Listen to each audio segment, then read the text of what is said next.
Welcome to the Vocation of Business Leader podcast. I'm Greg Balster.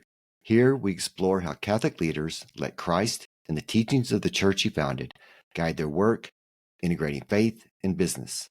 Each episode offers inspiring stories to help you live an undivided life. Let's meet our guest, Jack Beers, founder of the Catholic Mentor. Welcome, Jack. It's great to be with you, Greg. Thanks so much for having me. You bet. Hey, will you tell us a little bit about yourself? Sure. So I grew up in what I like to say is God's favorite state on earth, New Jersey. Okay. It's the Garden State.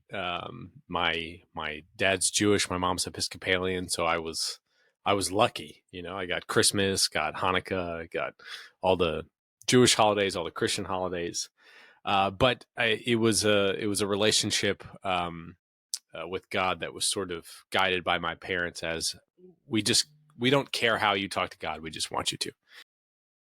And then when I was 17, I met a pretty girl, started going to church, started going to mass with her, really fell in love with the history of the church, really fell in love with the teaching of the church, but most importantly, had a really profound and personal encounter with God in the context of the Catholic Church. Ended up coming into the church. Things didn't work out with the girl, but they worked out with the church. Came into the church in 2012. I came into church in 2012, so just about 13 years ago. And I thought I was going to be a sports broadcaster. I thought I was going to do play-by-play for the New York Mets. Howie Rose is my hero, and he's the current play-by-play voice of the Mets. And then came into the church, the sacraments got involved, and really felt God was calling me to work in ministry. And so I spent the first 10 years in the world of evangelization, primarily mass evangelization, so trying to reach lots of people with a little bit of content.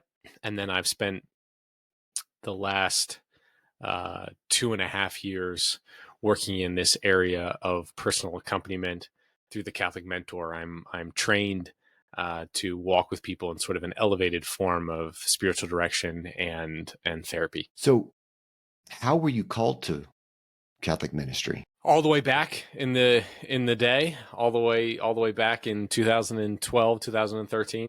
Mm-hmm. Yeah. So it just sort of happened for me. It just sort of happened. I have an interesting story, and people were really, especially at that time, were fascinated with someone who is 21 years old and made the decision to join the Catholic faith. People would be like, "That's weird. Why are you doing that? You know, this is not the time and place for people to join the faith. This is the time when everybody else is running from it. So what are you doing?" And so people just started inviting me to give talks at parishes, talks to youth groups, talks to confirmation programs. And I just started doing it and started getting more and more opportunities to do it. And then I started getting job offers from nonprofits to come in and work in events, or to come and work in fundraising, or to come and work in content creation and things like that. So it kind of just sort of happened. The other thing is, like, I am not, I always talk about this with my wife. One of the things that we're most similar in is we're not subtle people. You know, we don't have a subtle bone in our body. Uh-huh. And so I really felt like my whole life, I gave up so much to become Catholic. It was like there was not something I could ever turn off. Wanting to talk about the Catholic faith, wanting to talk about Jesus, wanting to help people get a little bit better in their lives. It was just every part of me was invested in that, and every part of me was involved in that. And so everything else seemed like it was black and white, where ministry was like living in color. And so it really felt as if God had been calling me in that way, through energy and enthusiasm, ultimately. Wow. What a blessing.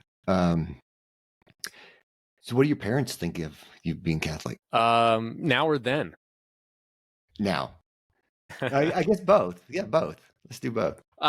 So I have great parents, and it's become a real trend a horrible trend, one of the worst trends of our modern culture, for kids to essentially disown their parents, to cast an undue amount of blame on their parents, and to basically be like, all my problems are your fault. You have no idea what you're doing, and you were a terrible parent, even if they were a really good one. And it was also a trend for a long time for parents to be really sort of dominant on their kids, like my way or the highway. And neither of us, neither my parents nor myself, have taken that on in either direction, right? It was rocky. My parents didn't understand it. My mom was like, you should be a minister. So like be anything other than Catholic, like that. It just doesn't make any sense. And my dad, at the time I was the last male Beers in the family. So he felt a lot of duty and responsibility for the Beers name to continue with Jewish heritage. So he was really, really upset and disappointed. My dad is also the best man at my wedding, so relationship continued through tension, which is a really rare thing in the modern era, is being able to maintain relationship through tension. But thankfully, we were all committed to it. Yeah, that's great. So it's a lot better now. Yeah, it's always been good. Hard at different times, harder at some times than others, but always been good. Yeah. So, how did you decide to become a mentor? So there's multiple reasons. So personal and professional. Professionally speaking, in the world of sharing the faith, started to realize that conversations that I could have with people in 2015, like somebody who's on the fringe of their faith, who goes to mass every single Sunday or 3 times a month, but has no idea why they're there. Like, you're just there because you're there. That's just what you do. Like, you just go to mass and you tolerate it and whatever. And if something comes up, you don't go to mass, but for the most part, you don't have anything else to do. And it's a good thing conceivably to go to church, and your parents went to church and you go to church and your wife goes to church. So I'm just going to go to church, right? Like that individual, if I was going to go have a conversation with that individual, I could have a real conversation about the merits of confession in 2015. The majority of people who are in that space, I could be like, what's your experience of confession? And most of them would be like, I haven't been in years. And I could talk about it from a personal development perspective. Like, everybody needs a coach to be excellent at anything. And going to confession is like having a coach for your spiritual life. Like, you go in, you say, hey, here are the things I'm struggling with. Here are the things I'm not doing well. How do I do better at them? And obviously confession is more than having a coach toward being excellent. But as an entry path to talking about the value of confession, so that you get into the confession, then you experience the spirituality of it. You experience the integrated component of confession, which is not really explainable. The impact of mercy is sort of unexplainable. It could have that conversation. Now, anybody under the age of 40, it's very rare to be able to have a conversation where me and the other person have a common understanding of what it means to be human. So many people under the age of 40 have basically a belief that the mind is the storehouse of truth, that whatever it is I think in my mind or feel in my body is true. And I have a truth and you have a truth. So if I feel offended, you were offensive. Right. If I feel like it would be best for me to live with my girlfriend, then it is true. If I feel like it's really enjoyable for me to watch porn and to masturbate, then it must be true. And there's nothing there. There's no counter to it.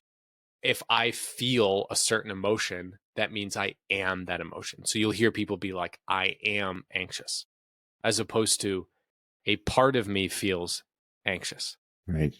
It becomes identity. And I found I couldn't really have faith-based direct conversations anymore without having to go through feelings and thoughts as sources as truth. And I had no idea how to have that conversation with people. Someone was like, I am too anxious to go to church on Sunday, or I'm anxious and I'm trying to pray it away and it's not working. Like, how do I have this conversation with you? Or a parent who comes and they're like, I gave birth to a son who's telling me that he's now a woman. Like, what do I do with that? And those are really, really hard questions. So professionally, I started being pushed in the direction of, I need to understand the psycho-spiritual realm and how they integrate with one another. I need to sit at the feet of the greatest Catholic psychologist ever, I think, John Paul II, and understand the way he integrated spirituality and psychology.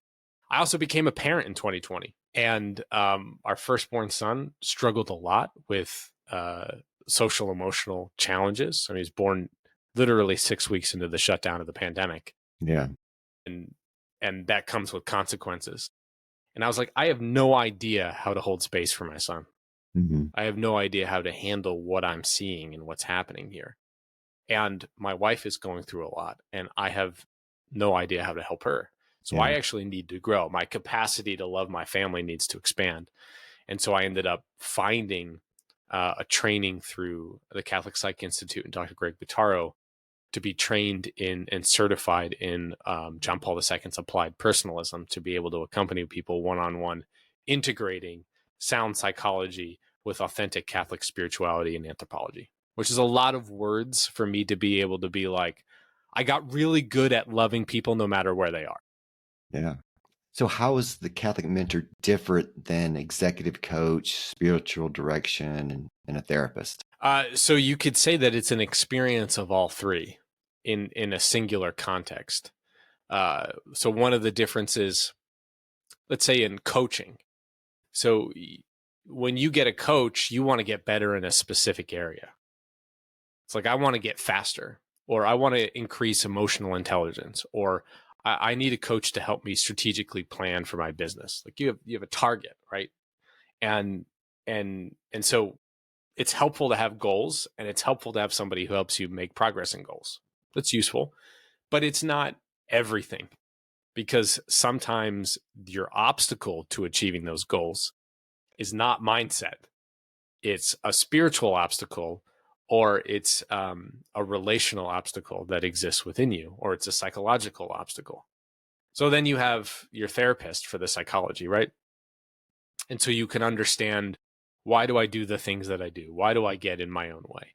Why do I procrastinate on work? Or why do I seem to always get defensive every time my wife says anything even remotely critical? Like, why do I do that? Okay, so you got the psychology.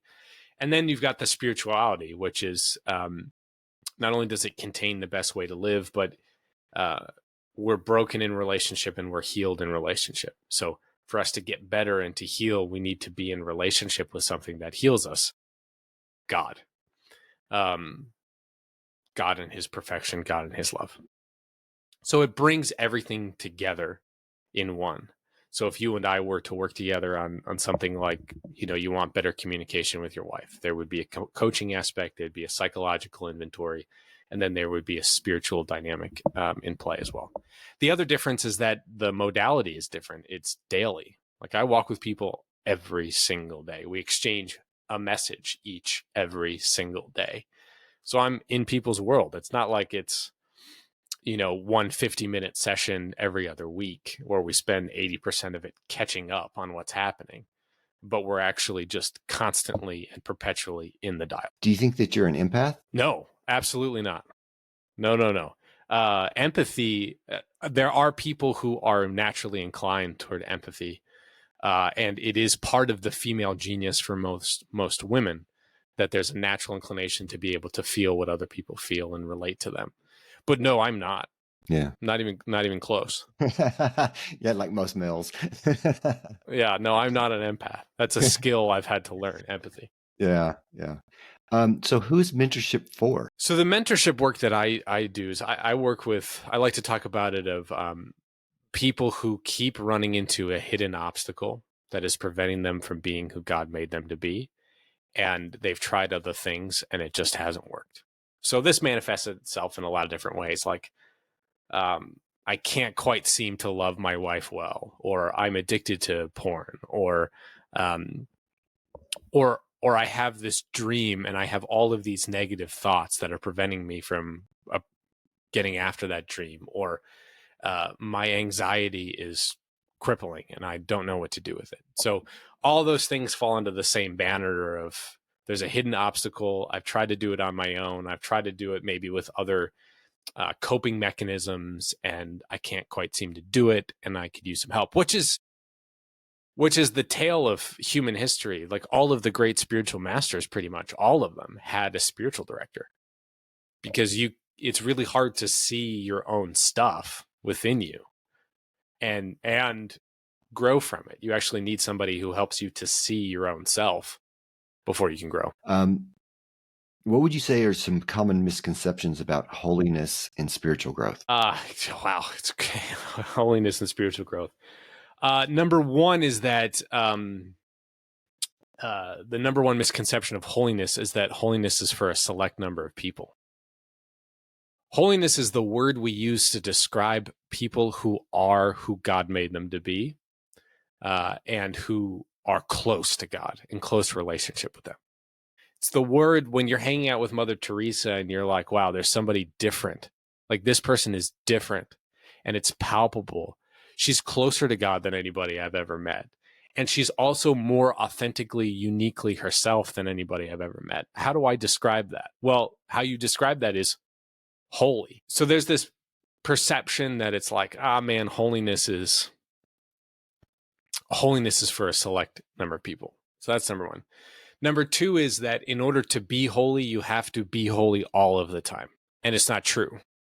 If you think about the greatest moment of your life, like when you can think back and look on it and go, that's my greatest moment of love ever.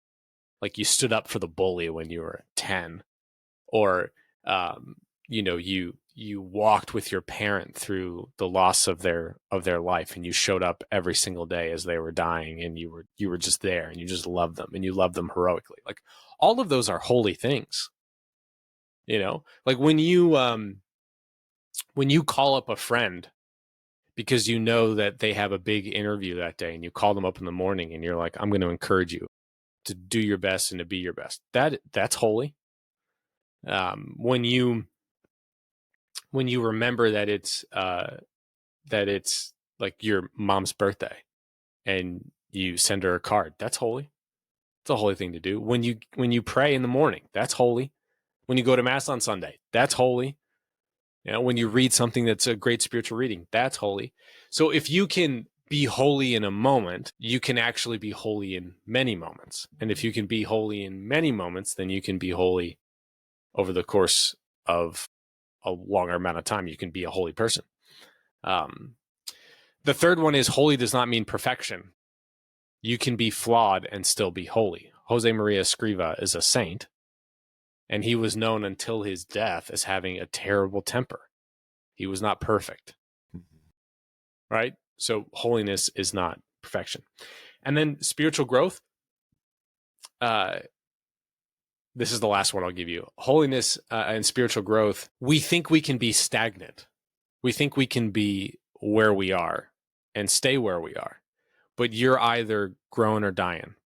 Your soul is either expanding or contracting. So like St. Thomas Aquinas, St. John Paul II, St. Therese of Lisieux, they all doctors of the church except John Paul II, at least not yet. They all talked about the greatness of the soul, and that every decision you make either expands or constricts your soul. So every decision you make matters because it expands or constricts your soul. So your capacity for love, your capacity for life, your capacity for virtue expands and contracts on a decision by decision basis. So every single person who's listening to this right now, your decisions are causing you to grow spiritually or to have spiritual atrophy every day, every moment, every day, everything you go through, it's impacting it. So no matter what you do, even if you try to avoid it, you're either declining or thriving, or you're moving in one of those directions at least. Yeah. What are some common obstacles to becoming the man that, or the woman that you're supposed to be? Phew. I mean, how long do you have? Common obstacles. So, Life. yeah, life is a common obstacle to growing. So there's the fundamental one. So let's start at the fundamental one. The fundamental one is in the Garden of Eden, Adam and Eve, uh, there was harmony. There was harmony within themselves. There was harmony with one another. There was harmony with nature, and there was harmony with God. And God was completely and totally the secure base of Adam and Eve. So Adam and Eve had no fear. They had no defense mechanisms. They had no defensiveness. They were completely free to give and receive love and be in harmony with everything and everyone around them. Then the fall happens. Death comes into play. And now we need defense mechanisms. Now we need fight, flight, or freeze. Because if we see bear enthusiasts always get mad at me for saying this. When we see the bear, we should run. There's only a certain type of bear that you should run from. I know that bear enthusiasts just, put in the comment section which bear you should lay dead for and which one you should run from. But you get the point. When you're in danger, you want flight, And if you're backed into a corner, you want fight because it's good for you to live. It's good for you to be alive. So at a fundamental level, we were all born good. And then the fall happens and we end up doing things not for our good out of fear of being abandoned, out of fear of being hurt, out of fear of dying, out of fear of loneliness, out of all different kinds of fears. And over the course of time, John Paul II calls this the school of love of what you're born into. Like the family structure that you're born into. So over time, you learn how to respond given certain circumstances. And that response is driven often by fear, creating your defense mechanisms. So if your wife does criticize you and your immediate reaction is to run away or to freeze or to start fighting with your words, like that has an origin. And so that fundamentally creates a lot of obstacles to becoming who God made you to be, or as John Paul II would say, become who you are. Like who you are is locked within you, and it's on the other side of these defense mechanisms and these habits and these other things. So that's I'll give the answer as like the core reason. There's lots of manifestations of that. There's negative self-talk. There's improper relationship with thoughts. There's abusive relationship. There's all kinds of stuff. But at its core, that's kind of what's happening. Yeah. So how can your work make a difference in the lives of business leaders? Yeah, well, business leaders are in the business of relationships. No matter what business you're in the business of relationships, and who you work with and how you work with them is almost everything, right? Like if you create parts for planes, let's say you're a manufacturer of parts for planes, and you automate a lot of stuff, and there's people are on assembly lines and things along those lines. Your ability to create a quality product and to gain market share is still determined by the people on the ground doing the work, by the people that are doing the selling, and by the way that everybody feels about the company and about you. And the same is true for everybody who's working within the organization. It's like if you don't just want to be on the assembly line, well, the obstacle from getting from where you are to where you want to be is a relational one. Part of it is adding value to the organization, but how you add value and how you understand that you add value and how you add value consistently is relational. relational with yourself and relational with other people and relational with God.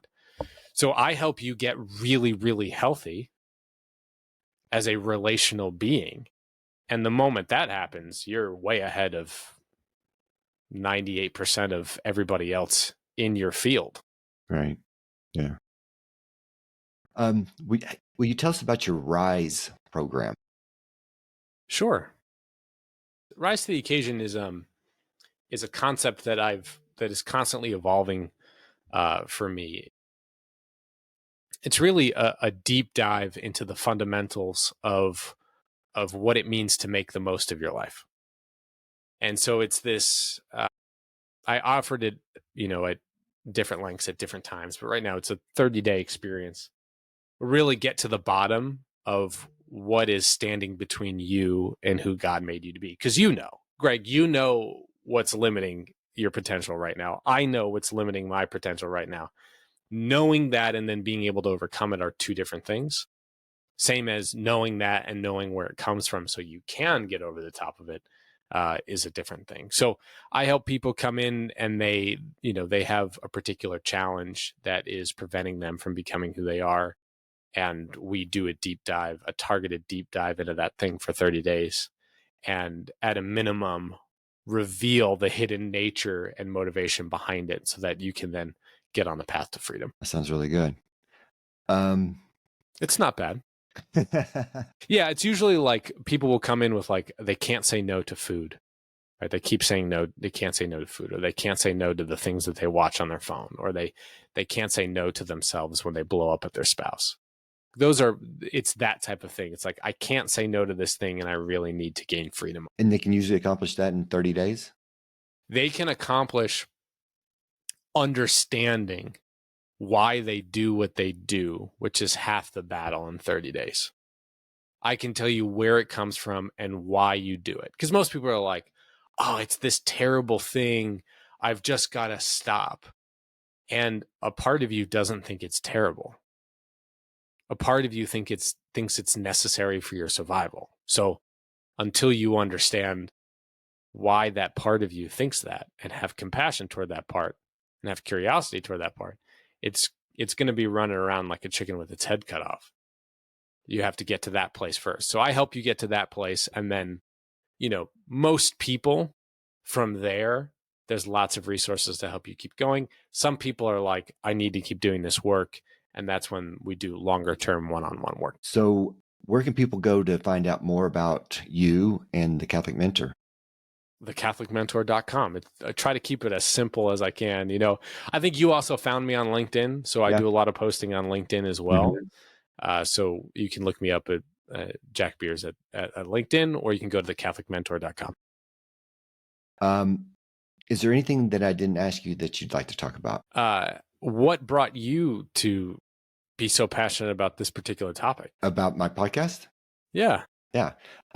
So I have a real heart for men's ministry, and I love my faith and I love business, and men's ministry made a big difference in my early married life.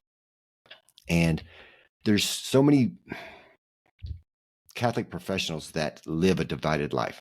They go to church on Sunday, but they are purely secular during the work week. And so I'm like, how can I tie these together? And so I wanted to interview, Catholic leaders that are living the undivided life to be an encouragement to Joe Catholic that's in the pew, that you can live a undivided life, integrated faith and work life. And so that's where it's beautiful. Yeah. I think it's my perspective on that is you're a shell of who you could be if you don't. It's usually what I share with people is like, I'm not going to lie to you. It is hard. It is tricky.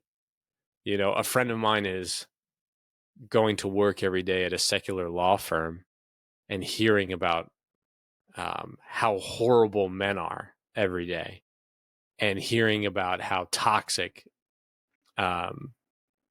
faith is, and how it's for basically people with no brain. Mm-hmm. And he's a newbie there, and he doesn't want to raise his hand, but he's also feeling really isolated and really lonely in that context.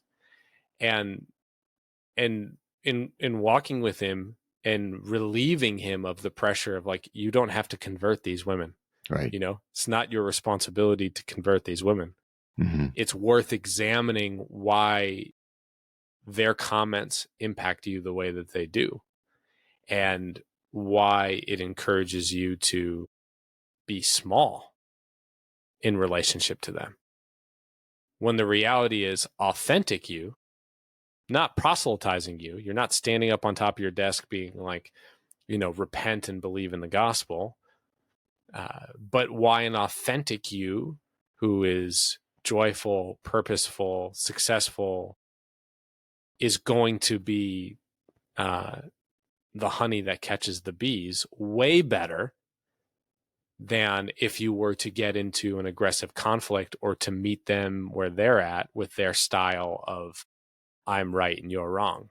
It's like let the content of your character and the strength of your personhood and your freedom be like, what does that guy have that I don't? That's one of the best ways to do it. You don't have to hide your Catholic faith. You also don't have to stand up on top of a desk and become a St. Paul and an evangelist. Not everybody's called to that. Yeah. And when they understand that you're Catholic, they're going to watch you.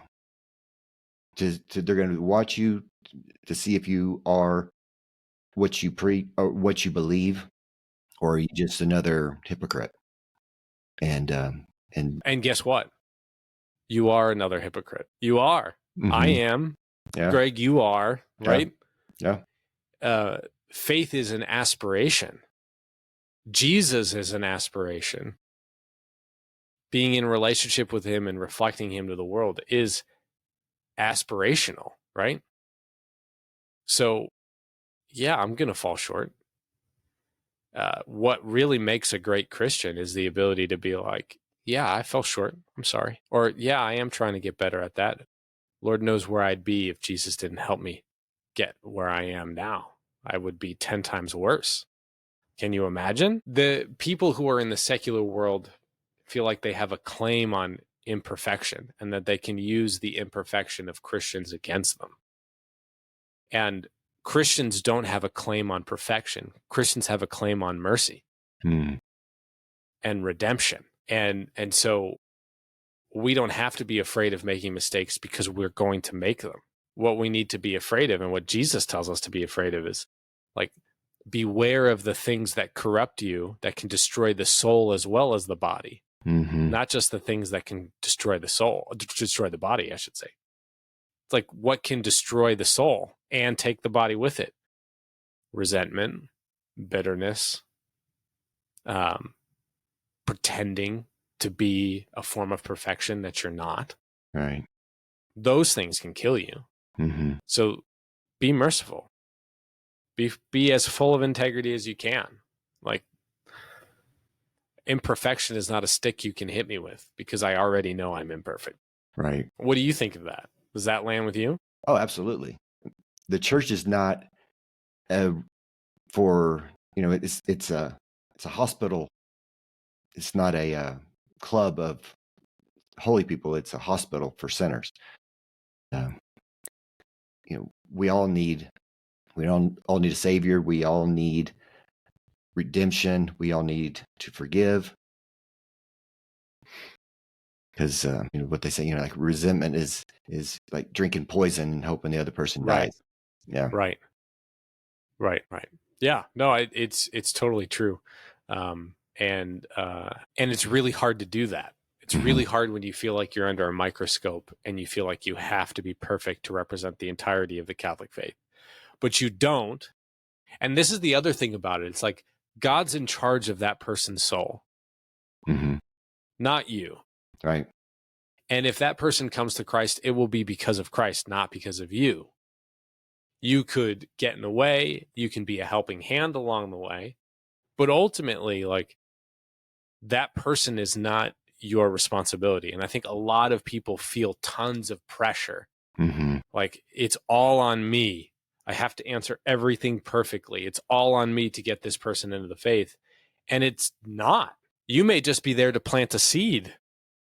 You may just be there because, one day there's a critical moment in their life and they're really emotional, and that you say, do you mind if I pray for you right now? And the person is like, no, I don't mind if, and then you do it. And they thought, wow, what an act of kindness. Mm-hmm. What an act of empathy. And that's the only seed that you're meant to plant.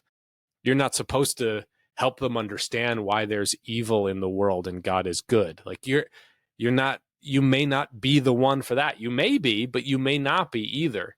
And there's a humility in playing the role God gives you to play, which can be hard. Yeah. Oh yeah. It's to your yes. Yeah. Yeah. A friend of mine says this all the time. Your best ability is availability. There you go. Being available to God and letting him work through you in the best way you can. And I think my friend is totally right. Absolutely. Yeah, that's good. All right. Well, it was great talking to you, Greg. It was great talking to you, Jack. And so I will put the link to the Catholic Mentor in the show notes. And I encourage people to check it out. All right. Thank you for joining us today's episode of the Vocation Business Leader Podcast. We hope you found inspiration as we explore the powerful union of faith and business. If you enjoyed this episode, please subscribe, share it, and leave a review. Until next time, may God guide your work and help you witness his love in all you do. God bless.